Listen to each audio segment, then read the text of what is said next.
Hey everyone, I'm Allison. I'm Bryce, and we're Better Half Reviews. And today we are talking about Old Salt. Ahoy! It's a game designed by Tim Ferry III, and this is coming to Kickstarter in May 2021. In Old Salt, you're sailing the high seas, trying to take over islands and shoot down other ships, and be the last man standing, essentially. And become the Old Salt. Alright, so let's check it out. And before we get into the overview of the game, this is a prototype, so the components are not final. Okay, so there are many different ways to set up the game of Old Salt. We set up the 4-player quick play option in the rulebook. If you're going to play a game with less than 4 players, you take these handy dandy little sea tokens, and you'll cover up some islands. For the 4-player quick setup, if you're playing less than 4 players, whatever faction is left out, instead of putting out their flags and their ships, you would just put out the sea token on top of that island. The last thing we need to do is take these Tradewinds tokens. We randomly draw one, it goes back in the box, and the rest of these get stacked up in a random pile off on the side of the board. Your goal in the game of Old Salt is to take over 6 islands on this map. So we have these little banners. This lets you know which faction controls which island. So as soon as one of the factions has control of 6 of the different islands, they win. Or there's a few other ways for the game end to be triggered, either running out of Tradewind markers, or you're the last person with ships. As part of your setup, everybody will get a faction. Each faction has a name, a brief description of their strengths, some special faction abilities, some of them cost money down here, and some factions come with extra tokens that correspond with their faction abilities. Each of the factions get their own bag to store all their flags and sails and other bits and pieces. So there are different types of ships that you can purchase. With the quick setup, they tell you which ships you'll use in the game. And for a more advanced game, you get a certain amount of money to start with and you can purchase your fleet. So there's the Grunt Leviathan, who has the highest health points, a Zealot that can get you a free shot each round, a Hazard that when destroyed can destroy other ships if they are nearby, and then the Marksman that has an extra long range for shooting. So let's talk about how we play the game. Okay, so on your turn, you have a couple different options. You can choose to sail, you can choose to fire on an enemy, you can choose to seize an island, or use one of your faction abilities. When you sail, you can sail up to 3 of your ships, each 3 spaces. So I could sail 1, 2, 3. You cannot, however, move the same ship again. So each ship can only sail once per turn. If you sail through a Tradewind, it can give you up to 2 additional movement.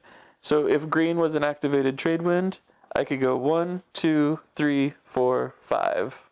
And you'll always max out at 5. Alright, so on my turn, let's say that I move 3. I'm within range to fire at my enemy. The way that I orient my ship can also determine what kind of fire ability I have, and same with how the enemy ship is oriented. So let's talk about that. So if you're attacking an enemy either in the bow or the stern area, you spend 1 coin to take 1 shot. If you attack an enemy on either of your broadsides, you can spend 2 coins to take 3 shots. When you fire at an enemy, either bow to stern or broadside, the range plays an important factor. The range determines what you have to roll in order to hit the enemy. So here, I'm at a range of 1, 2. I have to roll a 2 or higher to be able to hit the enemy. Here I rolled a 4, so the enemy would take 1 damage.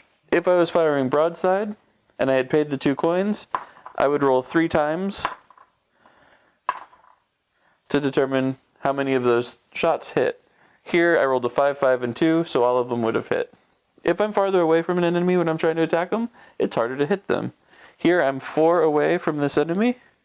I have to roll a 4 or higher in order to do damage, which I just did. But for example, if I rolled a 1, I would miss the enemy.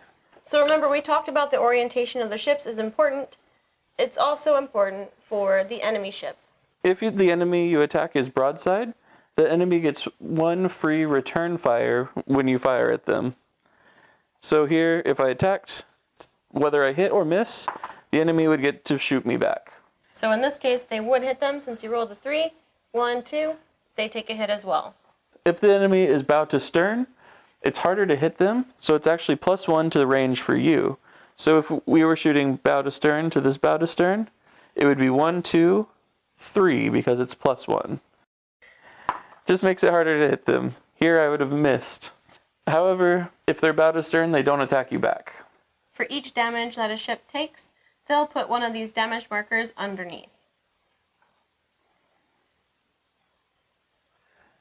If a ship takes a lot of damage, there's these darker markers on the side, and that represents 3 hits. And like we already explained earlier, every ship has 5 hit points, except for the blue Leviathan ships. They have 8 hit points. In your first round of the game, there will not be any active Tradewinds. Once you move into the second round, you'll take the top token off, and that Tradewind will be activated. So if this was the second round, the green Tradewind is activated, so if you were to move through it, it would give you that bonus movement. Every round, you take a new Tradewind token from the top of the stack. So in round 3, blue would be activated. Here in round 4, red would be activated. And then starting round 5, we're drawing another blue one. Blue is now deactivated again. So another option of action is to seize an island. You need to have at least 2 coins and have a mast from the ship that matches that island. If there is an unoccupied island and you're trying to seize that, then you just need any mast. You gain mast by destroying enemy ships. So if I were the Eternals, I have 2 coins and a mast that belongs to the barbarians. I'd turn those in. And now I can take over the island. When this Eternal was seizing this island, if there was a barbarian ship within 2 spaces of the island, it would cost the Eternal 1 extra coin per ship to seize it. So here, if it was 1 ship, it would actually cost 3 coins and a mast. If there was 2 ships, it would cost 4 coins and a mast. Because remember, the main goal of the game is to either have 6 islands under your control or be the last one with ships. So something to note, when you have enough hit tokens where it destroys your ship is permanently removed from the game. And whoever destroyed the ship will earn that mast. One thing we haven't mentioned yet is bounty rewards. So when you start your turn, you can turn in masts for coins. Coins are important because they allow you to do extra actions. So if you're not planning on seizing an island, you may want to turn in masts for coins. The final thing that you can do on your turn is to use some of these player abilities. And a lot of these player abilities will need coins in order to use them. Different players have different abilities, and on everybody's boards there's 3 types of actions that are possible. There's anytime, passive, and on your turn actions. Some of these abilities will let you place tokens on the board. So like the Eternals have something called Transcended Ship. The Forgotten have debris that they can leave by that hinders ship movements, and so on. If this is for your first game or with people who are a little bit newer to the hobby, you can also choose to not use the faction powers and just play with the faction colors.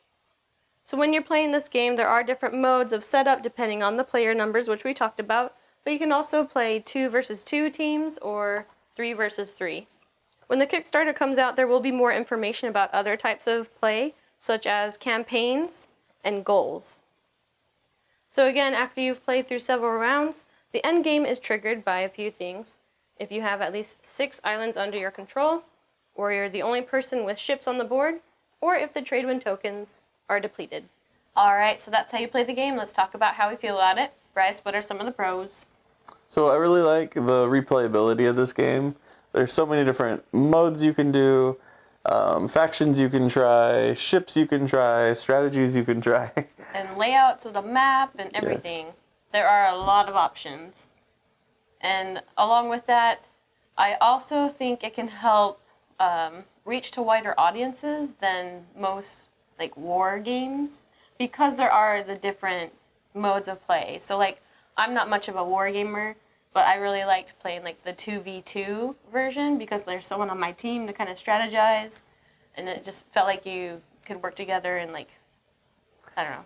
I liked it. I wouldn't really call this like a hardcore war game, though. No. Yeah, it's not. This is probably like a war game light, or, you know, a lightish war game. And I like the theme of it, where like, you know, you're out on the waters and everything, and you have your boats. And one thing that I think makes Old Salt unique is that you don't just like sail on over. Okay, you're within range, you roll your die. Like, you do that in the game. But depending on the orientation of your ship versus their ship, you might have some different capabilities, and it makes sense with the theme of like being on boats. So if you're shooting at someone's bow or stern, it's a skinnier angle, so it's harder to actually hit them.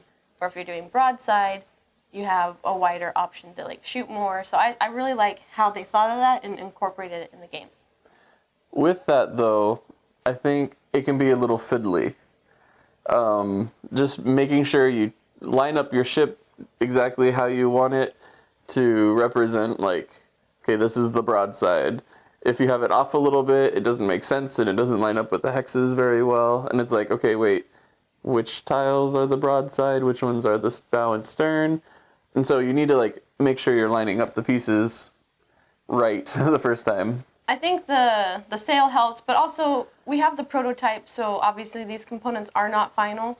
So yes, there is some fiddliness, but I think that the final product is going to be better. That's my thoughts on that. Yeah, I mean, it was even a bit of a hard thing when we played this on Tabletopia, though. Well, Tabletop Simulator, but every game, especially with this, was hard on Tabletop Simulator. But that's just me when I play digital games.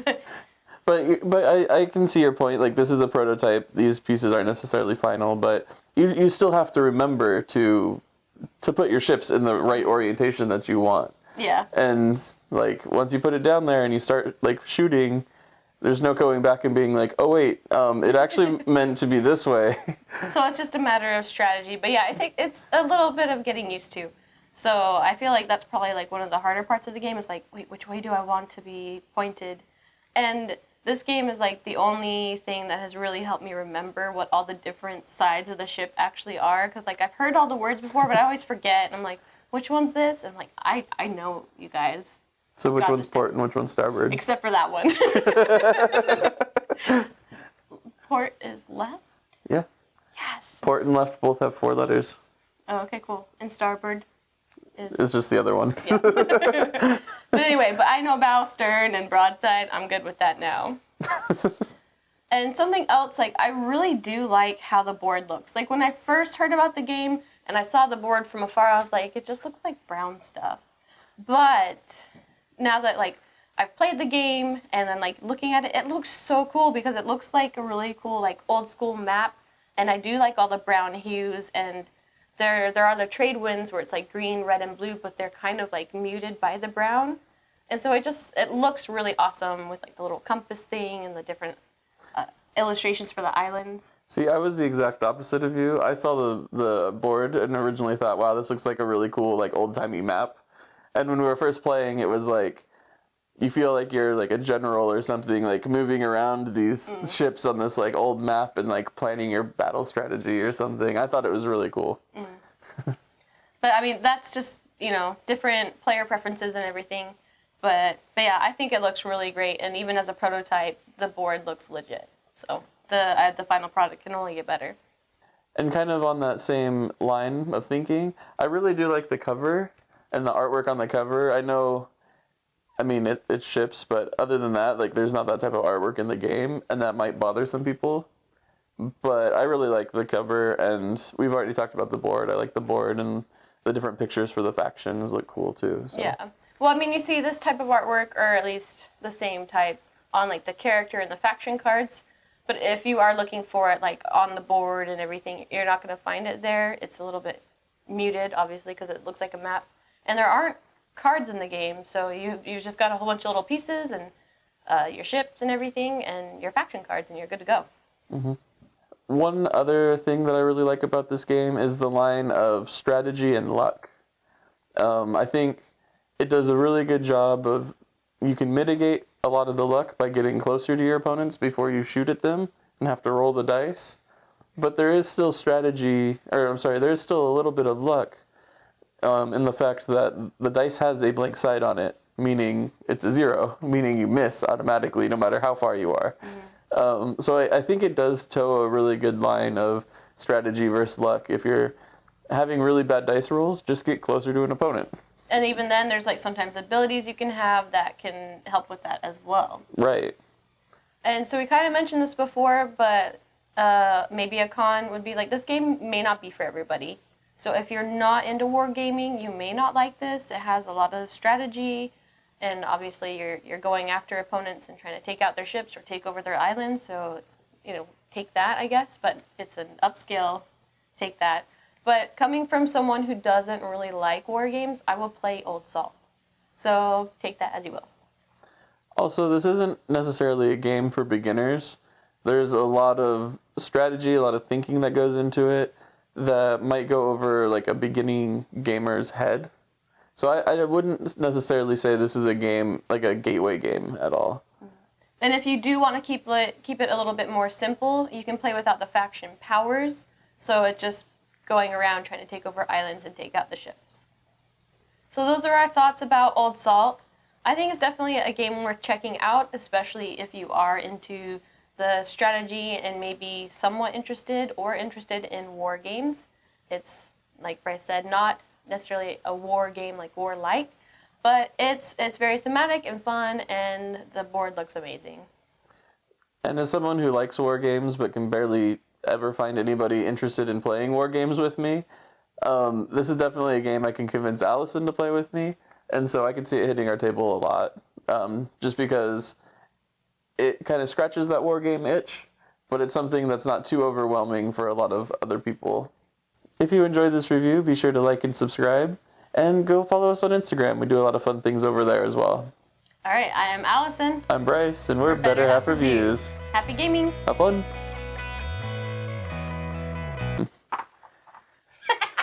This doesn't ever happen in my game. Today we are talking about Old Salt.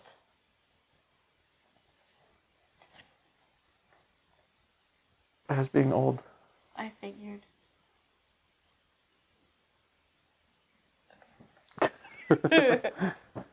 And I was licking it. I know. Okay.